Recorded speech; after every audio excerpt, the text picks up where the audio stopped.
Halo semua, Assalamualaikum warahmatullahi wabarakatuh. Perkenalkan, nama saya Bagus Irsyad dengan NIM 11122000124. Saya Jadivan Putra, NIM 11122000137. Kami dari kelas D. Pada video ini kami akan menjelaskan tentang materi hukum administrasi negara untuk tugas UTS dengan dosen pengampu Bapak Edi Wahyudi, SHMSI, mata kuliah Hukum Administrasi Negara. Yang pertama, definisi hukum administrasi negara. Suatu cabang hukum publik yang mengatur hubungan antara negara dengan warga negara melalui lembaga-lembaga administrasi negara. Mengatur bagaimana pemerintah menjalankan tugas-tugas administratif sesuai dengan hukum. Peran hukum administrasi negara dalam mengatur hubungan antara pemerintah dan masyarakat serta pelaksanaan fungsi administrasi negara. Hukum administrasi negara dalam mengatur hubungan antara pemerintah dan masyarakat. Hukum ini sangat penting karena menjadi jembatan antara pemerintah dan masyarakat. Ia mengatur bagaimana pemerintah menjalankan tugas dan wewenangnya, serta bagaimana masyarakat dapat berinteraksi dan mengawasi tindakan pemerintah. Pelayanan publik. Pemerintah berkewajiban memberikan pelayanan publik yang baik kepada masyarakat. Hukum administrasi negara mengatur prosedur, standar, dan mekanisme pengawasan terhadap pelayanan publik. Pengambilan keputusan administratif. Ketika pemerintah membuat keputusan yang mempengaruhi masyarakat, misalnya dalam bentuk izin, sanksi, atau kebijakan umum, maka keputusan tersebut harus sesuai dengan hukum administrasi negara. Penyelesaian sengketa administratif.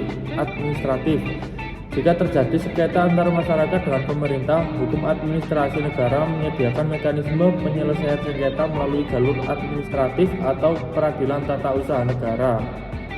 Yang kedua, pelaksanaan fungsi administrasi negara. Hukum administrasi negara juga mengatur pelaksanaan fungsi-fungsi administrasi negara, seperti pembentukan peraturan perundang-undangan. Pemerintah memiliki wewenang untuk membentuk peraturan perundang-undangan yang mengatur berbagai aspek kehidupan masyarakat. Pelaksanaan kebijakan publik.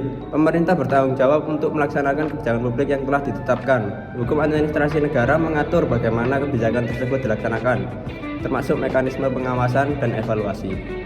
Pengelolaan keuangan negara. Pemerintah mengelola keuangan negara untuk membiayai kegiatan pemerintahan.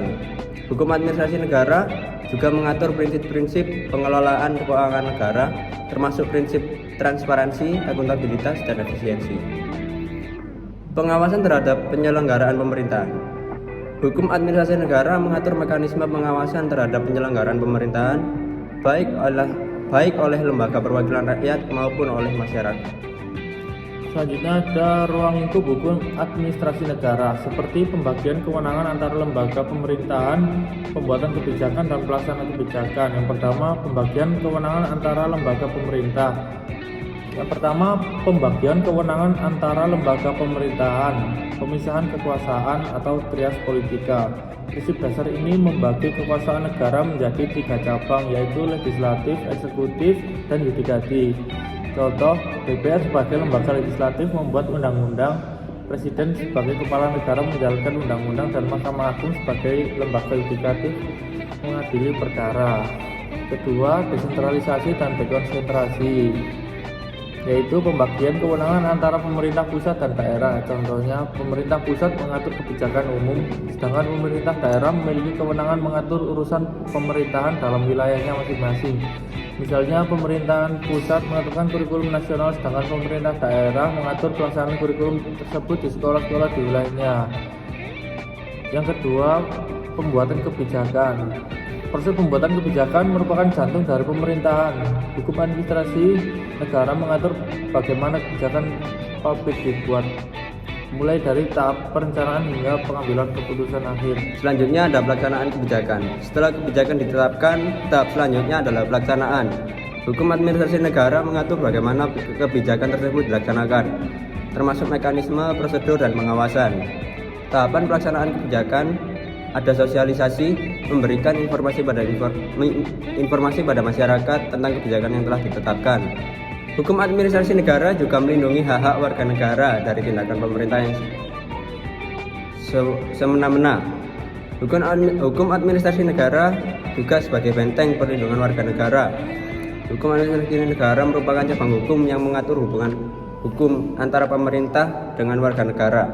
Tujuan utama hukum administrasi negara adalah untuk memastikan penyelenggaraan pemerintahan berjalan dengan baik, efektif, dan efisien, serta melindungi hak-hak dan kepentingan warga negara. Berikutnya ada cara hukum administrasi negara melindungi hak warga negaranya. Yang pertama, ada prinsip legalitas. Kedua, ada prinsip kepastian hukum. Yang selanjutnya ada prinsip keadilan. Dan juga ada prinsip proporsionalitas. Contoh kasus perizinan. Penolakan perizinan jika pemerintah menolak memberikan izin tanpa alasan yang jelas dan melanggar peraturan perundang-undangan, warga negara dapat mengajukan gugatan ke PT UN untuk membatalkan keputusan tersebut. Selanjutnya ada hukum tertulis dan tidak tertulis. Sumber hukum tertulis: Konstitusi atau UUD 1945, Undang-Undang atau UU, Peraturan Pemerintah atau PP, Keputusan Presiden atau Kepres, Peraturan Menteri dan Peraturan Daerah atau Perda. Sumber hukum tertulis hukum administrasi negara. Berikutnya ada praktik-praktik yang telah diterima dalam pelaksanaan administrasi negara. Praktik-praktik yang telah diterima adalah tindakan atau perilaku yang telah menjadi kebiasaan dalam pelaksanaan administrasi negara, meskipun tidak diatur secara eksplisit dalam peraturan perundang-undangan. Praktik ini terbentuk melalui pengalaman dan interaksi antara penyelenggara pemerintahan dengan masyarakat.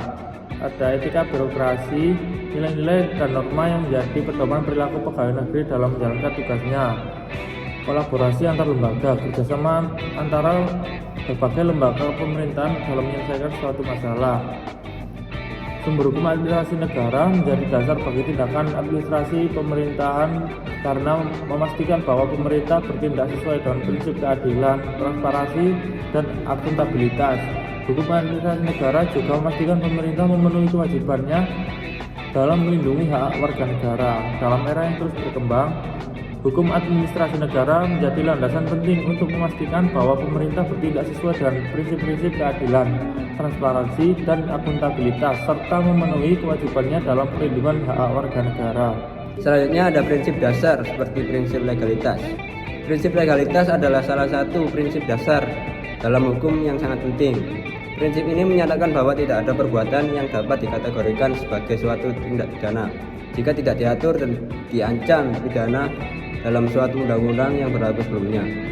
Dengan kata lain, seseorang baru dapat dipidana jika perbuatannya sudah diatur secara jelas dalam undang-undang sebagai suatu tindak pidana. Dengan contoh kegiatan pemerintahan yaitu penindakan hukum seperti penangkapan seseorang hanya dapat dilakukan jika ada bukti yang cukup dan berdasarkan pada hukum acara pidana. Kedua, berikutnya ada prinsip diskresi adalah kebebasan yang diberikan kepada pejabat pemerintahan untuk mengambil keputusan dalam situasi yang tidak diatur secara spesifik oleh peraturan perundang-undangan. Keputusan ini diambil berdasarkan pertimbangan yang rasional dan objektif untuk mengatasi persoalan konkret yang dihadapi.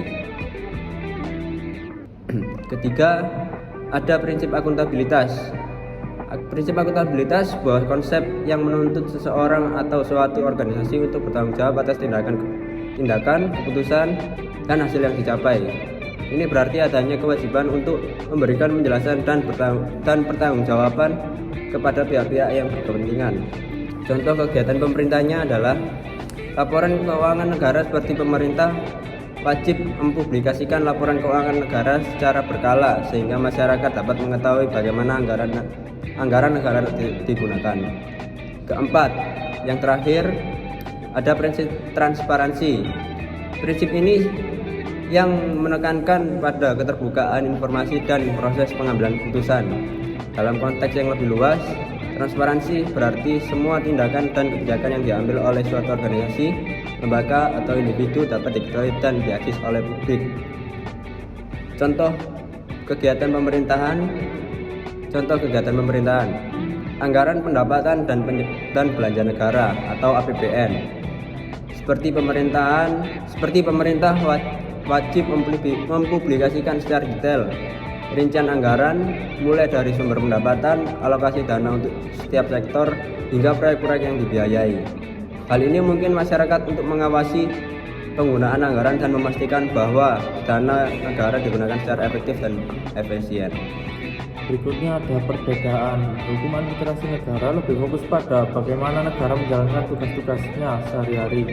Misalnya, bagaimana cara pemerintahan mengeluarkan izin usaha, menyelesaikan sengketa pertahanan, atau memberikan pelayanan publik. Hukum ini mengatur tindakan-tindakan konkret yang dilakukan oleh aparatur negara dalam melaksanakan kewenangannya. Sedangkan kalau hukum tata negara lebih bersifat fundamental. Hukum ini mengatur dasar-dasar negara seperti bentuk negara, bentuk pemerintahan, pembagian kekuasaan, dan hubungan antara lembaga negara. Hukum tata negara memberikan kerangka dasar bagi penyelenggara pemerintahan. Keterkaitan hukum administrasi negara dan hukum tata negara. Meskipun berbeda, kedua hukum ini saling berkaitan erat. Hukum administrasi negara tidak dapat berdiri sendiri tanpa adanya kerangka hukum tata negara. Hukum tata negara memberikan landasan hukum bagi hukum administrasi negara. Misalnya, undang-undang tentang pembentukan suatu kementerian merupakan produk hukum tata negara yang memberikan dasar bagi kementerian tersebut untuk menjalankan tugas-tugasnya yang diatur dalam peraturan perundang-undangan di bawahnya atau hukum administrasi negara. Sekian dari penjelasan dari kelompok kami. Wassalamualaikum warahmatullahi wabarakatuh.